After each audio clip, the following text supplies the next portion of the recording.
이번에 분석할 경기는 8월 26일 늦은 저녁부터 진행하는 잉글랜드 리그컵 해외 축구 경기입니다.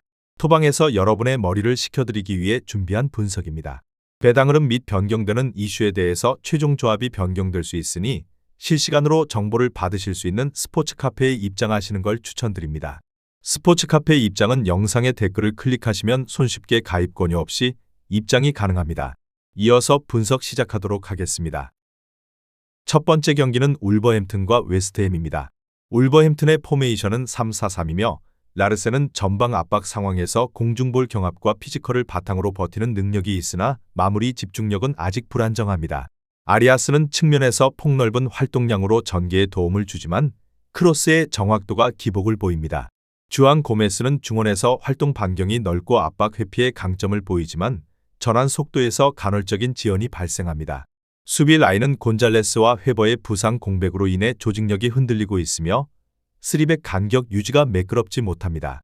특히 뒷공간 커버의 약점이 드러나고 있어 웨스트햄의 날카로운 침투 움직임을 억제하기 쉽지 않습니다.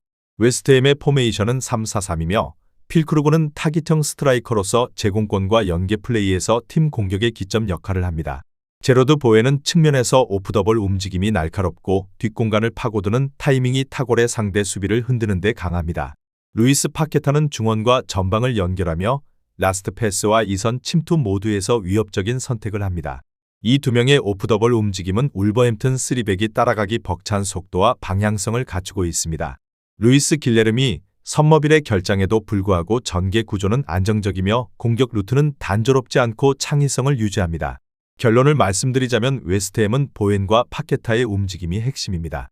울버햄튼 수비는 간격 유지와 커버 타이밍에서 허점을 드러내고 있으며 이 차이가 경기를 갈라놓을 가능성이 큽니다. 전방에서 필크루그가 버티는 힘과 이선 침투가 맞물리면 웨스트햄의 득점 기대치는 확실히 올라갑니다. 울버햄튼은 라르센과 아리아스의 움직임에 의존하지만 전술적 다변화가 부족하고 부상 공백까지 겹쳐 완성도가 떨어집니다. 결국 수비 블록이 무너지는 순간 웨스트햄의 빠른 오프더볼 움직임이 치명타로 이어질 가능성이 높습니다. 웨스트햄의 승리와 오버를 추천드리는 경기입니다. 두 번째 경기는 본머스와 브렌트포드입니다. 본머스의 포메이션은 4-1-4-1이며 에반 이우송은 좌우 채널을 넓게 활용하면서 빠른 침투와 볼 운반 능력으로 전방 압박의 시발점이 됩니다. 세메녀는 넓은 활동량과 강한 피지컬을 바탕으로 일선에서 버티며 동료에게 공간을 열어주는 유형입니다. 타버니어는 킥력이 탁월한 세트피스 옵션으로 중거리 슈팅과 크로스에서 위협적인 장면을 꾸준히 만듭니다. 위날의 공백은 아쉽지만 수비 전환 시 중원 블록의 집중력이 단단하게 유지되는 만큼 안정감은 유지됩니다. 무더운 경기 일정 속에서도 체력 관리가 상대적으로 잘 이루어지고 있으며 라인을 끌어올려 상대 빌드업을 억제하는 압박 전개가 가능합니다. 브렌트포드의 포메이션은 4-2-3-1이며 치아고는 빠른 발을 활용해 측면에서 직선 돌파를 시도하지만 전개 패턴이 단조롭습니다. 우아타라는 순간적인 스피드로 수비 뒷공간을 파고드는 움직임이 있지만 결정력 면에서는 기복이 뚜렷합니다. 감스고르는 중원에서 템포 조율과 이선 침투의 강점이 있지만 체력 소모가 빠른 단점이 있습니다. 마그오마, 야넬트, 구스타보 누네스, 위사 등 다수의 전력이 이탈한 상태에서 공격 전개가 단순해지고 있습니다. 특히 교체 자원의 깊이가 얕아 후반전 경기 운영에서 불리하게 작용할 가능성이 큽니다. 결론을 말씀드리자면 본머스는 전방 압박과 세트피스를 통해 다양한 공격 루트를 활용할 수 있으며 타버니어의 킥 능력은 확실한 무기입니다. 브렌트포드는 다수의 주축 자원이 빠진 상태에서 후반 집중력과 체력 분배에 어려움을 겪고 있으며 전개 루트마저 제한적입니다. 결국 두 팀의 흐름은 후반으로 갈수록 격차가 벌어질 가능성이 크며 본머스가 더 안정적으로 경기를 풀어나갈 수 있습니다. 게다가 본머스는 측면과 중앙을 오가는 유연한 전환으로 상대의 압박을 쉽게 벗겨내며 공간 활용 능력이 뚜렷합니다. 반면 브렌트포드는 교체 카드 부족으로 변화를 주지 못하고 무너지는 순간부터 연쇄적인 실점 위험에 노출될 수 있습니다. 본머스의 승리와 언더를 추천드리는 경기입니다. 세 번째 경기는 벌리와 더비카운티입니다. 벌리의 포메이션은 4-2-3-1이며 포스터는 문전에서 마무리 감각이 살아난 전형적인 피니셔입니다. 앤서니는 좌측에서 1대1 돌파와 컷신으로 위협을 가하며 하프 스페이스 침투로 수비 간격을 무너뜨립니다. 쿨레는 이선에서 볼을 지켜내고 연계하는 능력이 좋아 중원의 연결고리를 맞습니다. 부상 변수는 있지만 베이어의 빌드업 가담과 암도우니의 활동량 공백을 제외하더라도 측면과 전방 라인에서는 여전히 화력이 유지됩니다. 무엇보다 양쪽 풀백이 오버래핑 타이밍을 잡아주면 윙포워드와 함께 측면에서 2대1 패턴으로 상대 윙백을 몰아세울 수 있습니다. 더비 카운티의 포메이션은 3-4-1-2이며 모리스는 제공권과 포스트 플레이의 강점을 가진 최전방 자원입니다. 바이만은 활동 반경이 넓어 이선과 전방을 연결하지만 폭발적인 돌파보다는 연계 쪽에 비중을 둡니다. 아담스는 세컨드볼 대응과 볼 배급에서 강점을 가지지만 압박이 빠른 상대를 만나면 템포가 끊기는 약점이 있습니다. 윙백들이 측면을 담당하고 있으나 벌리의 풀백 플러스 윙포워드 조합과 맞부딪힐 경우 2대1 수적 열세가 반복될 수밖에 없습니다. 특히 윌슨, 넬슨, 블랙키 테일러 등 다수의 결장이 겹치면서 공격 루트 다양성도 떨어지는 흐름입니다. 결론을 말씀드리자면 벌리는 풀백과 윙포워드가 동시에 측면을 장악하며 하프 스페이스 침투로 공격 전환의 속도를 끌어올리고 있습니다. 반면 더비 카운티는 윙백 의존도가 높은 전술 구조 탓에 측면 수적 열세가 장기적으로 실점 리스크로 직결됩니다. 결국 벌리가 측면 압박으로 상대를 묶어두며 수적 우위를 살린 전방 파이널 서드 공략에서 득점 확률을 높일 가능성이 큽니다.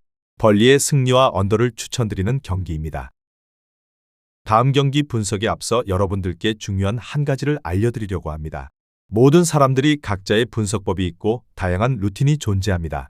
배당을 분석하는 사람, 결장자를 분석하는 사람, 그날의 팀의 컨디션을 분석하는 사람 등 다양하게 있습니다. 제가 운영하고 있는 스포츠 카페에서는 모든 분들의 분석을 한눈에 확인하실 수 있으며 가입 권유 없이 운영을 하고 있습니다. 금전적인 요구를 하지 않기 때문에 누구나 입장 가능하며 분석 자료를 확인하실 수 있습니다. 프로토는 혼자서 하는 것보다는 여러 명의 분석 자료와 조합픽을 확인하며 하는 것이 적중에 있어서 더욱 유리합니다. 여러분들도 혼자 하지 마시고 제가 운영하고 있는 스포츠 카페의 입장에서 정보를 확인하시는 걸 추천드립니다. 댓글에 있는 영어를 클릭하시면 분석방 입장이 가능합니다. 네 번째 경기는 미럴과 코번트리입니다. 미럴의 포메이션은 4-2-3-1이며 코번은 전방 압박 가담과 연계해서 활발히 움직이며 세컨드 볼 회수에 강점이 있습니다. 네글리는 측면 돌파와 크로스 타이밍이 빠르며 전환 속도를 끌어올리는 역할을 맡습니다. 컨들은 2선과 1선 사이의 간격을 메우며 전진 패스로 공격 템포를 연결합니다. 브라이언, 도우티, 맥나마라의 이탈로 라인 폭과 수비 전환 안정감이 떨어졌고 측면 커버가 느슨해지는 장면이 잦습니다. 결국 수비 블록 유지에 에너지를 과투입해야 하며 높은 템포의 측면 공세의 뒷공간 노출 위험이 큽니다. 코번트리의 포메이션은 4-2-3-1이며 라이트는 제공권과 포스트 플레이로 전방 기점을 만들어줍니다. 토마스 아산테는 박스 근처에서의 침투 각도 전환과 반박자 빠른 마무리로 수비 간격을 흔드는 유형입니다. 루도니는 2선에서 템포 조율과 전진 패스로 전개 속도를 끌어올리며 세컨드볼 상황에서 재차 압박을 이어갑니다. 라티부디에르, 사카모토, 세프의 이탈 변수에도 전방 조합의 기동력과 템포 배합은 유지되고 있습니다. 최근 리그에서 퀸즈파크를 상대로 7득점을 터뜨리며 화력과 자신감을 동시에 증명했는데 이 리듬이 컵 대회로 그대로 넘어올 가능성이 큽니다. 결론을 말씀드리자면 경기 초반 전개 속도와 압박 강도에서 코번트리가 우위에 설 전망입니다. 미럴은 측면 수비의 1대1 대처와 커버 타이밍에서 공백이 있어 빠른 측면 전개의 라인이 뒤로 말릴 여지가 큽니다.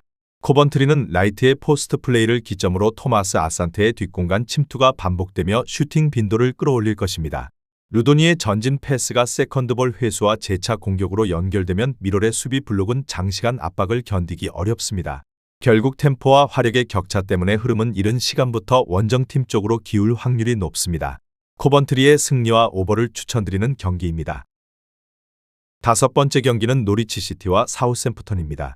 노리치의 포메이션은 3-4-3이며 사전트는 전방에서의 압박과 박스 침투 타이밍이 좋아 세컨드볼 연결에 강점이 있습니다. 마콘데스는 하프 스페이스에서 전환 패스와 세컨드 패스로 리듬을 만듭니다.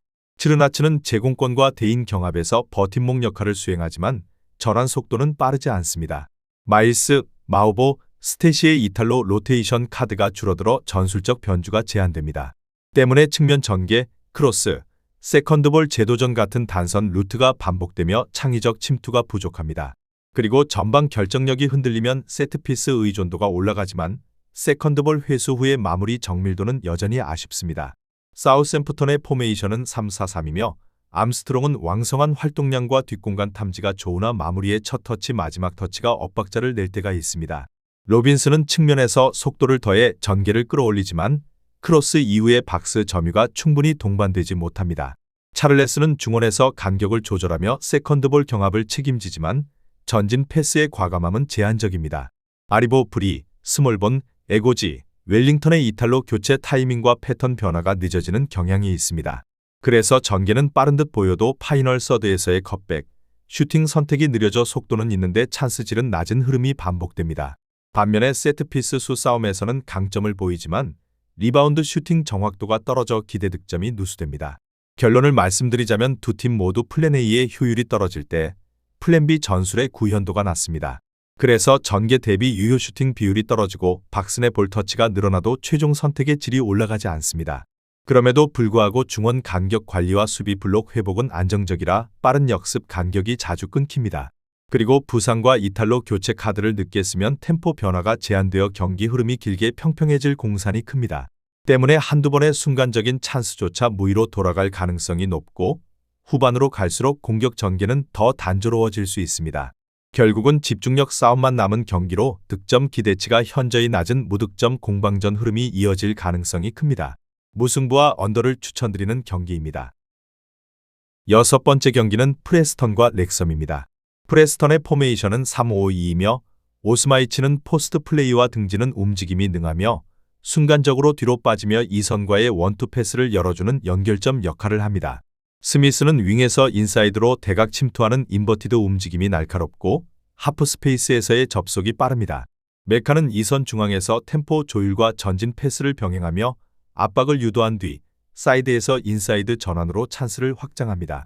브래디와 포츠의 부재는 아쉽지만 측면과 중앙 연계 루트 자체는 완성도가 유지되고 있습니다. 특히 스미스의 안쪽 침투와 오스마이치의 리턴 패턴이 맞물릴 때 파이널 서드에서의 마무리 속도는 한 단계 빨라집니다. 렉섬의 포메이션은 3-5-2이며 무어는 전방에서 볼을 끌어주는 힘은 있으나 측면으로의 분산 이후 재진입 타이밍이 고르지 못합니다. 브로드헤드는 세컨드볼 대응과 거신 타이밍이 준수하지만 중앙 밀집 구간에서의 좁은 공간 처리가 흔들립니다. 오브라이언은 왕성한 활동량으로 연결을 시도하지만 전개 속도가 느려지면 패스 간격이 벌어지는 문제가 반복됩니다. 캐논, 윈다스, 토머슨, 커카치의 결장 이슈로 로테이션 폭이 줄어들었고 수비 라인의 마지막 대인 대응에서 흔들림이 잦습니다. 특히 파이널 서드에서의 1대1 커버와 라인 간격 유지가 매끄럽지 않아 인사이드 침투 대응에 취약합니다. 결론을 말씀드리자면 프레스턴은 스미스의 인사이드 대각 침투와 오스마이치의 원터치 리턴이 중심축입니다. 메칸의 전진 패스가 하프 스페이스로 정확히 투입되면 스미스의 침투와 오스마이치의 마무리가 연쇄적으로 이어질 가능성이 큽니다. 반면에 렉섬은 부상 누적으로 라인 간 거리가 벌어지고 그래서 중앙 협력 수비의 응집력이 떨어집니다. 결국 파이널 서드에서의 1차 차단 타이밍이 늦어지고 그 틈을 프레스턴의 인버티드 루트가 파고들 수 있습니다. 그럼에도 불구하고 렉섬이 세컨드볼 싸움에서 버틸 여지는 있으나 측면에서 중앙으로 전환 속도 차이는 쉽게 줄이기 어렵습니다. 프레스턴의 승리와 오버를 추천드리는 경기입니다.